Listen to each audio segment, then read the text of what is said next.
இப்போ ஃபீமேல் அப்படின்னு எடுத்துக்கிட்டோம்னா, யூட்ரஸில் என்னென்ன ரீசன்ஸ்னால உங்களுக்கு பாப்பா தங்காமல் போகலாம் அப்படின்னா, அந்த யூட்ரஸ்க்குள்ளே ஏதாவது இன்ஃபெக்ஷன் இருக்கலாம். அதை வந்து நம்ம எண்டோமெட்ரைட்டிஸ் அப்படின்னு சொல்லுவோம்.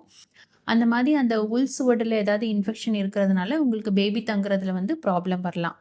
நெக்ஸ்ட் வந்து கர்ப்பப்பைக்குள்ளேயோ கர்ப்பப்பைக்கு வெளியோ சின்ன சின்ன கட்டிகள் வந்து இருக்கலாம். அதை வந்து நம்ம ஃபைப்ராய்டு கட்டிகள் அப்படின்னு சொல்லுவோம்.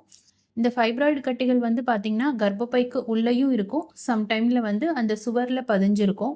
சம்டைம் வந்து பார்த்திங்கன்னா அந்த சுவருக்கு வந்து வெளியே இருக்கும். சுவருக்கு வெளியே இருக்குது அப்படின்னா அதை வந்து நம்ம என்ன சொல்லுவோம்னா சப்சீரோசல் ஃபைப்ராய்டு அப்படின்னு சொல்லுவோம். இந்த மாதிரி கட்டிகள் வந்து கர்ப்பப்பைக்கு வெளியே இருக்கிறப்ப வந்து அது வந்து கர்ப்பம் தங்குறதை வந்து பாதிக்காது.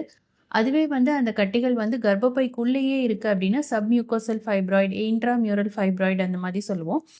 இது வந்து அந்த கர்ப்பப்பைக்குள்ள அந்த எண்டோமெட்ரியல் கேவிட்டியை வந்து சம்டைம் டிஸ்டர்ப் பண்ணுறப்ப என்ன ஆகும்னு வந்து பார்த்தீங்கன்னா கரு தங்காமல் போகிறதுக்கு நிறைய சான்சஸ் வந்து இருக்குது.